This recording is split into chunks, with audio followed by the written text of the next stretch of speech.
আল্লাহর নবী ডাক দিয়ে বললেন, ওগো উকবা ইবনে আবি মুঈত, তুমি শুনে নাও, আমি মুসলমানদের নেতা, আমি কোনদিন কোন বেধর্মীর বাড়িতে খানা গ্রহণ করতে পারি না। উকবা ইবনে আবি মুঈত টেনশনে পড়ে গেলেন, আল্লাহর নবী যদি এখন আমার বাড়িতে খানা গ্রহণ না করে চলে যান, আমার পেস্টি সাম্পার হয়ে যাবে, মান সম্মান নষ্ট হয়ে যাবে। ইয়া রাসূলুল্লাহ, ইয়া হাবিবাল্লাহ, কি সত্য দিবেন?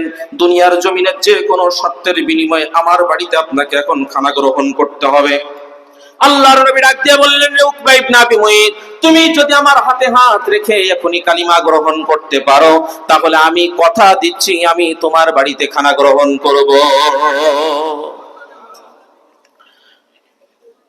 উকবা ইবনে আবি মুঈত কাল বিলম্ব করলেন, আল্লাহর নবীর হাতে হাত রাখলেন, কালিমা গ্রহণ করলেন। আল্লাহর নবী উকবা ইবনে আবি মুঈতের বাড়িতে খানা গ্রহণ করে চলে গেলেন। উকবা ইবনে আবি মুঈতের এই কালিমা পড়ার কথা মুহূর্তের ভিতরে মক্কার গলিতে গলিতে পৌঁছে গিয়েছে, ভাইরাল হয়ে গেছে। মুহূর্তের ভিতরে যখন ভাইরাল হয়ে গেল, উকবা ইবনে আবি মুঈতের একেবারে কাছের বন্ধুর নাম ছিলেন উবাই ইবনে খলফ, ইসলামের কঠোর দুশমন।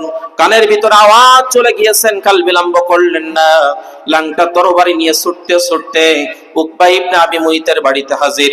ডাক দিয়ে বললেন, রে বন্ধু, শুনলাম বাপদাদার ধর্মের মুখে লাথি মেরে তুমি কালিমা গ্রহণ করেছো, মুহাম্মাদের ধর্ম গ্রহণ করেছো। উকবা ইবনে আবি মুঈত ডাক দিয়ে বললেন, রে বন্ধু, ওই সময় যদি আমি কালিমা গ্রহণ না করতাম, মুহাম্মাদের কে আটকানো সম্ভব ছিল না, আমার বাড়িতে খানা গ্রহণ করতো না, আমার গোটা মজলিসটা একেবারে নষ্ট হয়ে যেত। বাধ্য হয়ে কালিমা গ্রহণ করে মুহাম্মাদের ধর্ম গ্রহণ করেছি। উবাই ইবনে খলফ ডাক দিয়ে বললেন, রে বন্ধু, এখনো সময় আছে, বাপদাদার ধর্মের দিকে চলে আসো, মুহাম্মাদের ধর্ম ত্যাগ করো। যদি তা না করো, হাতের ভিতরে যে তরবারি দেখতেছো, এই তরবারি দিয়া এখনই তোমার দেহ থেকে কল্লা কেটে ফেলে দিব। উকবা ইবনে আবি মুঈত নিজের জান বাঁচানোর তাগিদে বললেন, ঠিক আছে, আমি বাপদাদার ধর্মের দিকে চলে আসলাম। বলল, মুখের কথাই বিশ্বাস করি না, প্রমাণ দাও, প্রমাণ চাই। কি প্রমাণ চাও গো বন্ধু?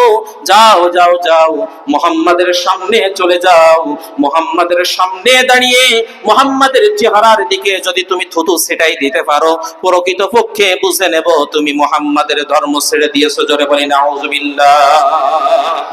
উকবা ইবনে আবি মুঈত কাল বিলম্ব করলেন না, ছুটতে ছুটতে আল্লাহর নবীর বাড়িতে চলে গেলেন, আল্লাহর নবীর সামনে দাঁড়ালেন। আল্লাহর নবীর চেহারা মোবারকের দিকে জাহান্নামের কীট উকবা ইবনে আবি মুঈত থুতু ছিটাই দিয়েছে। জোরে বলি নাউজুবিল্লাহ। আল্লাহর নবীর এত সুন্দর চেহারা তৎকালীন সময় হাদিস শরীফের ভিতরে চলে আসছে। আম্মা জান আয়েশা সিদ্দিকা রাদিয়াল্লাহু তাআলা আনহার কাছে তৎকালীন সময়ের মক্কার রমণীরা প্রশ্ন করলেন, ইয়া আম্মা জান আয়েশা সিদ্দিকা রাদিয়াল্লাহু তাআলা আনহা, আমাদের নবীর চেহারার বর্ণনা একবারে দিয়ে দেন। আম্মা জান আয়েশা সিদ্দিকা রাদিয়াল্লাহু তাআলা আনহা বলেছিলেন, ওগো মক্কার রমণীরা, তোমরা শুনে নাও, মিশরের জমিনে ইউসুফ আলাইহিস সালাতু ওয়াস সালামের চেহারা দেখে মিশরের রমণীরা মালটা কাটা বাদ দিয়ে তারা নিজেদের আঙ্গুলগুলা কেটে ফেলে দিয়েছিল। ওই মিশরের রমণীরা যদি আমার রাহমাতুল লিল আলামিন নবীর চেহারাটা একবারে দেখতো, হাত কাটতো না রে, হাত কাটতো না, কলিজা কেটে ফেলে দিত, তারা একবারের জন্য টের পেত না। আমার সেই নবীর চেহারার দিকে জাহান্নামের কীট উকবা ইবনে আবি মুঈত থুতু ছিটিয়ে দিয়েছে। আল্লাহর নবী আস্তে করে মুছতেছেন, আল্লাহর নবী মুখের থেকে থুতুগুলা মুছতেছেন, আর ডাক দিয়ে বললেন, রে উকবা ইবনে আবি মুঈত, আজকের এই মক্কা নগরীর নেতৃত্ব, কর্তৃত্ব, ক্ষমতা পাওয়ার সব কিছু আজকে তোমাদের হাতে। বলে আজকে তুমি কি ভেবে নিচ্ছ? আজকে এই মক্কা নগরীর নেতৃত্ব, কর্তৃত্ব, ক্ষমতা পাওয়ার সব কিছু আজকে তোমাদের হাতে। বলে আজকে নিরীহ অবস্থায় পেয়ে আমার উপরে জুলুম আর নির্যাতনের স্টিম রোলার চালালে, ওগো উকবা ইবনে আবি মুঈত, তুমি শুনে নাও, একদিনে দিন নয়, আরো দিন আছে। এই দিন নিয়ে যাবে সেই দিনের কাছে। সময় যদি কোনোদিন পরিবর্তন হয়, আমি মুহাম্মদ সাল্লাল্লাহু আলাইহি সাল্লাম তোমার দেহ থেকে কল্লা আলাদা করে দেব। অনুরূপভাবে আল্লাহর নবীর সঙ্গে কথা আমরা মিলিয়ে বলতে চাই, 17 বছর যারা এই 92% মুসলমানের ভূখণ্ডে জুলুম আর নির্যাতনের স্টিম রোলার চালিয়েছে, এই 92% মুসলমানের পার্লামেন্টে প্রতিটা রক্তের প্রতিশোধ নেওয়া হবে। কথা বলেন ঠিক কিনা? 92% মুসলমানের পার্লামেন্টে প্রতিটা রক্তের বিনিময় প্রতিশোধ নেওয়া হবে। দেখি তোমাদের দাদা বাবু, তোমাদের স্বামী ভারত কতদিন তোমাদের বাঁচাতে পারে।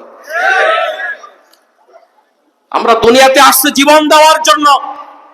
আমরা জীবন দিতে জানি, রক্ত দিতে জানি, শাহাদাতের তামান্না অন্তরে ধারণ করে আমরা ময়দানে নেমেছি।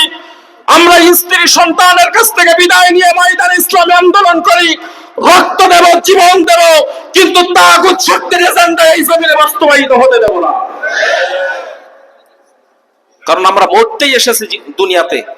আমরা দুনিয়াতে শান শওকত, দুনিয়ার জমিনে আনন্দ উল্লাস করার জন্য দুনিয়াতে আমরা আসি নাই। কথা কোন ঠিক কিনা? সম্মানিত ভাইরা আমার, আল্লাহর নবীর চেহারা মলিন হয়ে গেল। আল্লাহ পাক রব্বুল আলামিন ডাক দিয়ে বললেন, হাবিব টেনশন করেন কেন, চিন্তা করেন কেন, চেহারা মলিন হলো কেন? আল্লাহ পাক রব্বুল আলামিন সঙ্গে সঙ্গে এই 25 নম্বর সূরা সূরাতুল ফুরকানের 27 এবং 28 নম্বর আয়াতে কারিমা নাযিল করে দিলেন। আল্লাহ পাক রব্বুল আলামিন বলেন, ওয়া ইয়াউমা ইয়া'আদ্দু-যালিমু আলা ইয়াদাইহি ইয়াকুলু ইয়া লাইতানি ইত্তাখাযতু মা'আর রাসূলি সাবিলা ইয়া ওয়াইলাতা লাইতানি লাম আত্তাখিয ফুলানান খলিলা। আল্লাহ পাক রব্বুল আলামিন বলেন, ওয়ায়াউমা ইয়া'আদ্দু যালিমু, কাল কিয়ামতের ময়দানে এই সমস্ত জালেমগুলা নিজেদের হাত তারা নিজেরা দংশন করতে থাকবে আর আফসোস করে করে বলতে থাকবে, হায় আফসোস, কেন রাসূলের দেখানো পথে চললাম না।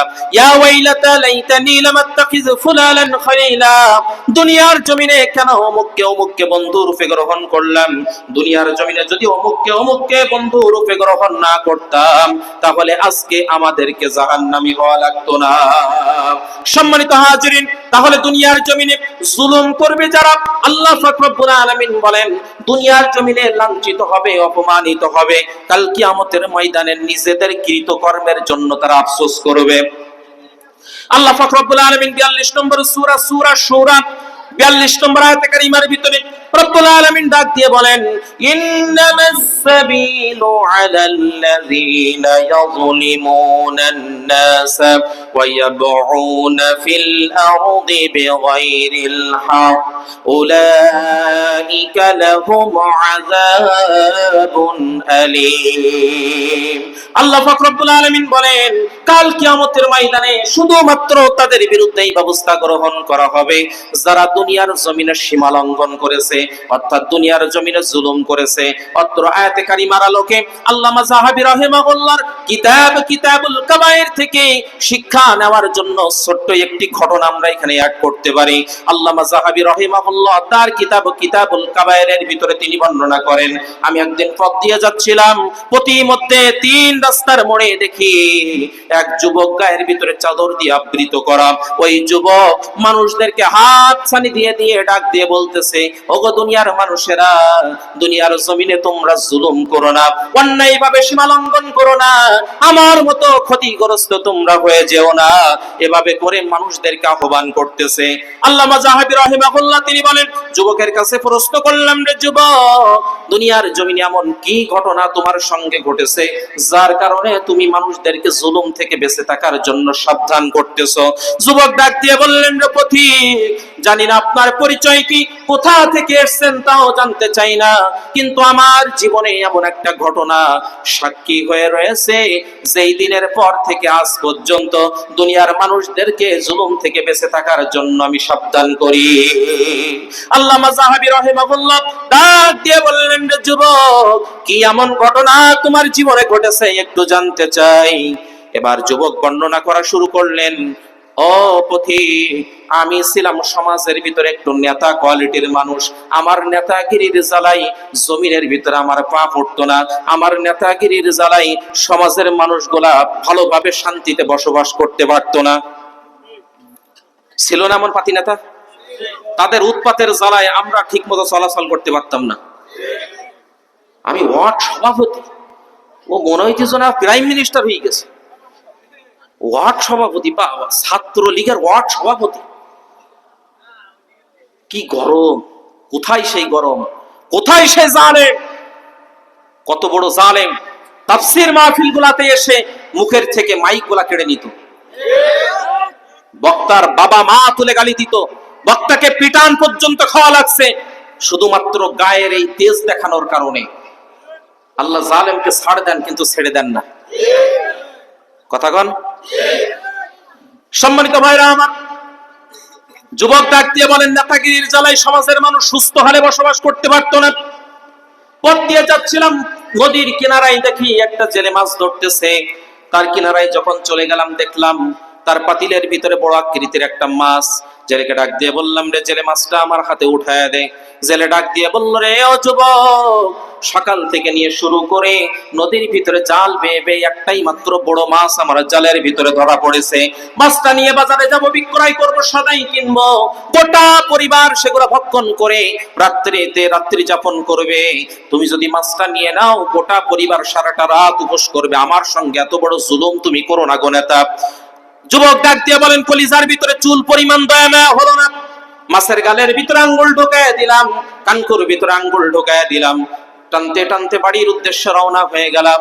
পেছন থেকে ওই ছেলে ডাক দিয়ে বলতেছে, রে ও যুবক, জানি দুনিয়ার জমিনে কোন আদালতে, কোন কোর্টে তোমার বিরুদ্ধে যে মামলা দিয়ে আমি টিকতে পারবো না, বিচারও পাবো না, কিন্তু যার দরবারে বিচার দিলে বিচার কবুল হয়ে যাবে, সেই মালিকের দরবারে বিচারটা দিয়ে দিতে চাই। 17 বছর পর্যন্ত আমাদের মামলা দেওয়ার মতো কোনো জায়গা ছিল না। মামলা দিতে পারছিলেন? উল্টা আমাদের উপরে কারণে ওয়াকারণে কিছু বললেই ফ্রি পয়সায় মামলা। কি মামলা লাগবে, ধরছে নিয়ে যাচ্ছে, কি অপরাধ, অপরাধ কয়টা লাগবে সব লেখা আছে, শুধু ফরমে যে নামটা বসাই দেব। কি আপনারা ভুলে গেছেন নাকি ভাই? ঠান্ডায় জমে গেছেন মনে হয়। আছেন আপনারা? এটা হয়েছিল কি হয় নাই? আমি কি মিথ্যা বলতেছি প্রিয় ভাইরা? কি মামলা লাগবে, পছন্দের সহিত মামলা দেওয়া হবে, সব আছে, চলো।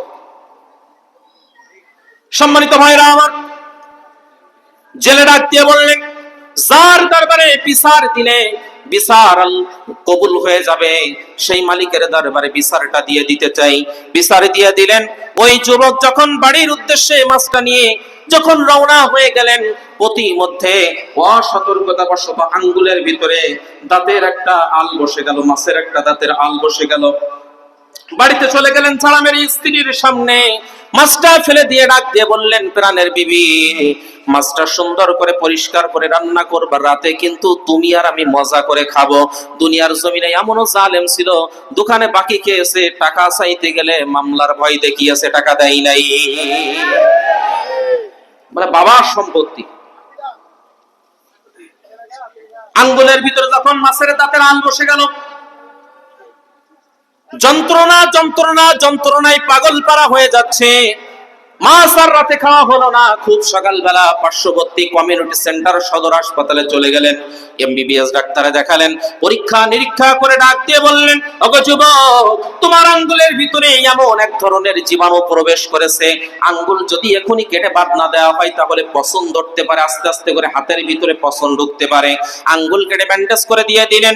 কয়েকদিন হয়ে গেল, যন্ত্রণা কমে না। ডাক্তারের কাছে চলে গেলেন, ডাক্তার পরীক্ষা নিরীক্ষা করে হাতের এখান থেকে কেটে বাদ দিয়ে দিলেন, যন্ত্রণা কমে না। কয়েকদিন পরে ডাক্তারের কাছে চলে গেলেন, ও ডাক্তার, কি খেয়ে লেখাপড়া শিখছেন, যন্ত্রণা তো কমে না। ডাক্তার পরীক্ষা নিরীক্ষা করে হাতের এখান থেকে কেটে বাদ দিয়ে দিলেন। ডাক দিয়ে বললেন, রে যুবক, এবার যদি তোমার এই জীবাণুটা দেহের ভিতরে, স্ট্রাকচারের ভিতরে প্রবেশ করে, তাহলে কিন্তু আর কাটার জায়গা নাই। যুবকের কলিজার ভিতরে ভয় ধরে গেছে। ভয় যখন ধরে গেছে, আমাদের মতো হুজুরদের তালাশ করা শুরু করছে। দেখবেন এই সমস্ত জালেমদের বউগুলা যদি একটু ভয় পেয়েছে, বাচ্চা কাচ্চা গুলা ভয় পেয়েছে, রাত 12টা কি একটা টেলিফোন করে, ইমাম সাহেব এক্ষুনি আমার বাড়ি আসেন, আমার বোর গায়ে সব থুদিতে হবে, ঝড়াইতে হবে। ইমাম সাহেব ওর বাবা চাকরি করে। আবার ইমাম সাহেব, নিরীহ ইমাম সাহেব, যদি সভাপতি সাহেব যদি না যায়, সকালবেলা চাকরি থাকবে না। কথা বল না কেন? এভাবে আমাদের উপরে জুলুম করে নাই? আমিও সিদ্ধান্ত নিয়েছি বহু আগের থেকে, এই সমস্ত জালেমগুলা যার জীবনে একটা ঘন্টা, একটা রাত, একটা দিন ইসলামের পক্ষে কাজে লাগে নাই, কোরআনের পক্ষে কাজে লাগে নাই, আল্লাহ আল্লাহ রসুলের পক্ষে কাজে লাগে নাই, সারাটা জীবন আল্লাহ এবং আল্লাহ রসুলের বিরোধিতা করেছে, কোরআনের বিরোধিতা করেছে, ইসলামী আন্দোলনের বিরোধিতা করেছে, হুজুরদের আলেম ওলামার বিরোধিতা করেছে, তুমি শয়তান মারা যাবা, জানাজা পড়াতে যাবো কিন্তু মাগার উজু করবো না। কথা কন না? তোমার মতো শয়তানের জানাজা দেওয়ার জন্য উজু করতে হবে, এটা কোন কিতাবের কোন পৃষ্ঠায় লেখা আছে দেখাই দাও, তারপরে উজু করে জানাজা পড়াবো। ছোট্ট ছোট্ট বাচ্চারা ওই যে একটু আগে আপনাদের প্রদর্শনীর মাধ্যম দিয়ে আমার ভাইয়ের মাদ্রাসার ছাত্ররা দেখালো যে বিড়ি খেত, চায়ের দোকানে আড্ডা দিত, নামাজ পড়তো না, জানাজা পড়াবে না কি ইমাম রাগ করে চলে গেল না? হ্যাঁ, এরকম এলাকার ভিতরে অনেক ইমাম রাগ করে চলে যাবে, কিছু ইমাম তাদের ভাড়া করা ইমাম পড়াবে। আসতেছি পরে সে কথা আসতেছি। এই ইমাম গুলা কোন শ্রেণীর ইমাম আপনারা আছেন তো ইনশাল্লাহ? সম্মানিত ভাইরা আমার, যুবক যখন পেরেশানির ভিতরে চলে গেলেন, আলেম খোঁজা শুরু করলেন, আলেমদের কাছে যখন পরামর্শ চাইলেন, আলেম গুলা ডাক দিয়ে বললেন, রে যুবক, জীবনে তো অনেক বড় জুলুম তুমি করে ফেলেছো, আল্লাহর নবীর ওই হাদিস কি তুমি শোনো নাই রে যুবক? আল্লাহর নবী বলেছেন, ইত্তাকি দাওয়াতাল মাজলুম ফাইন্নাহা লাইসা বাইনাহা ওয়া বাইনাল্লাহিল হিজাব। দুনিয়ার জমিনে কোন মাজলুম যদি জালেমের বিরুদ্ধে একটাবার মামলা দিয়া দেয়, সাত তবক আসমান ভেদ করে ৭০,০০০ নূরের পর্দা ভেদ করে সরাসরি মামলাটা আল্লাহর আরশে মহল্লায় পৌঁছে যায়। কি মনে করতেছেন আপনারা? মনে করেছিলেন খুনি হাসিনা মনে হয় জীবনে আর তার গদি ছাড়বে না? কথা কন না কেন? ও মনে হয় ওর ক্ষমতা থেকে আর সরবে না, কারণ ওয়ার্ড পর্যায় থেকে পার্লামেন্ট পর্যন্ত এমন ভাবে সেটআপ করে রেখেছিলেন, ক্ষমতার মসনদ কায়েম করেছিলেন।